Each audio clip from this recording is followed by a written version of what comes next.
This video was produced as a dramatization for informational purposes only. Nicholas Charitsis is a criminal lawyer based out of Toronto.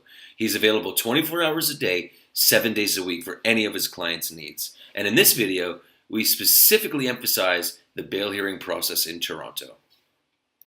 Counselor, we hear Mr. Jones is out. What happened?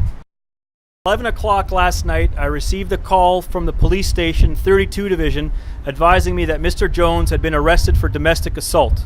At that point in time, I advised Mr. Jones that there would be a bail hearing for him the next morning at Old City Hall so that we could arrange to have him released from custody. How much is his bail?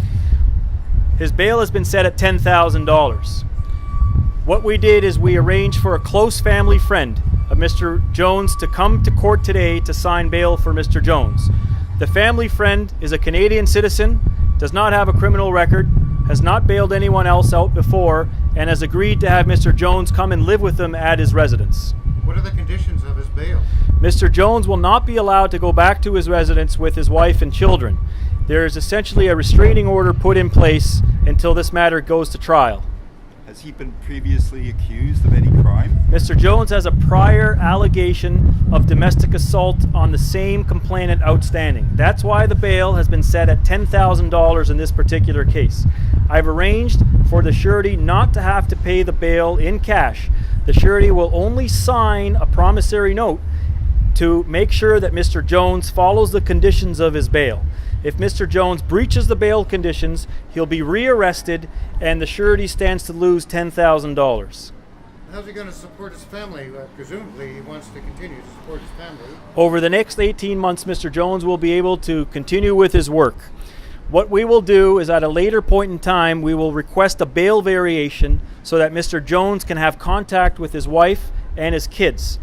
The bail variation will allow Mr. Jones to arrange financial circumstances such as paying for the house bills, paying for the children's school, which is coming up, and paying for other household expenses. At this point in time, there's a strict non-communication order in place. If Mr. Jones calls his wife or even sends her a text message or even sends her a message on Facebook, he will be in breach of these conditions, he'll be rearrested, and the surety will lose the $10,000. So you'll be changing the restraining order then? It's called a bail variation, and we'll be doing that at some point after his next court date. The next court date has been scheduled for 1 month from today. We're going to return on that date and we're going to get what's called disclosure. Disclosure is the evidence that the Crown Attorney will want to rely on to prosecute Mr. Jones. At this point in time, Mr. Jones has not been found guilty or not guilty of any offense. This was only his bail hearing, and it was very important that we got him bail today. If Mr. Jones did not get bail, he would have had to stay in jail until his trial, which could be, as you know, 18 months from today's date. How did this come about? Who called 911? Yes. We received information that the neighbor called the police. They heard some suspicious noises. They called 911. The police arrived on scene, and I'm advised that because Mr. Jones has an outstanding charge, the police arrested him immediately and brought him to bail court this morning. Two trials in order. Action. Why can't he have contact with his kids? Unfortunately, because the children were present at the time of the alleged incident, the judge believes that they are also victims in the case.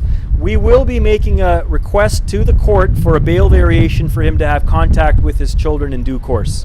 So his wife and children will be living in the same house, well, during this period? That's correct, and Mr. Jones will be living with his surety at a new address. There is a condition that he not be within 100 meters of anywhere his wife and children live, work, go to school, or happen to be.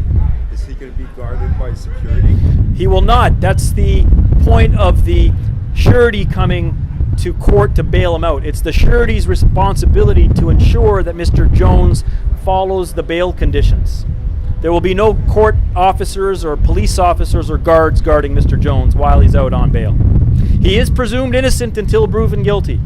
That is a very important fact in our justice system. Mr. Jones, although he is alleged to have committed this assault, will be free on bail until his trial. At such point in time, all of the facts of the case will be brought in for a judge to decide whether he's guilty or not guilty of the offense. And he has had previous accusations? He does have a previous accusation, and he's presumed innocent until proven guilty on those accusations as well.